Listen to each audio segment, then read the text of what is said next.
কবরের পাশে নবীজির কান্না, মায়ের কবরের পাশে নবীজি সাল্লাল্লাহু আলাইহি ওয়াসাল্লামের কান্না।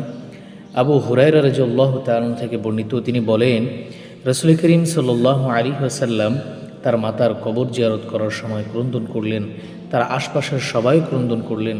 রাসূল করিম সাল্লাল্লাহু আলাইহি ওয়াসাল্লাম বললেন যে, আমি সে প্রভুর কাছে আমার মাতার মাগফিরাতের অনুমতি চাইলাম, কিন্তু আমাকে তার অনুমতি দেওয়া হয়নি। অতঃপর আমি তার কবর জিয়ারতের অনুমতি চাইলে তার অনুমতি দেওয়া হয়। তাই তোমরা কবর জিয়ারত করো, কেননা তা তোমাদের মৃত্যুর কথা স্মরণ করিয়ে দেবে।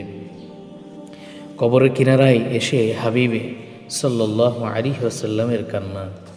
বারা রাদিয়াল্লাহু তাআলা থেকে বর্ণিত, তিনি বলেন, আমরা রাসূল করিম সাল্লাল্লাহু আলাইহি ওয়াসাল্লামের সাথে এক জানাজায় উপস্থিত ছিলাম। তিনি কবরের কিনারে বসে কাঁদলেন, এমনকি তার চোখের পানিতে মাটি ভিজে গেল। অতঃপর তিনি বললেন, হে ভাইরা, তোমাদের অবস্থাও তার মতোই হবে, সুতরাং তোমরা প্রস্তুতি গ্রহণ করো। হাবিব সাল্লাল্লাহু আলাইহি ওয়াসাল্লামের চোখের পানিতে মাটি পর্যন্ত ভিজে গেল। বারা বিন আযিব রাদিয়াল্লাহু তাআলা থেকে বর্ণিত, একদা আমরা রাসূল করিম সাল্লাল্লাহু আলাইহি ওয়াসাল্লামের সাথে ছিলাম। হঠাৎ তিনি একদল লোককে দেখতে পেয়ে বললেন, কি ব্যাপারে ওরা জামায়াত একত্রিত হয়েছে?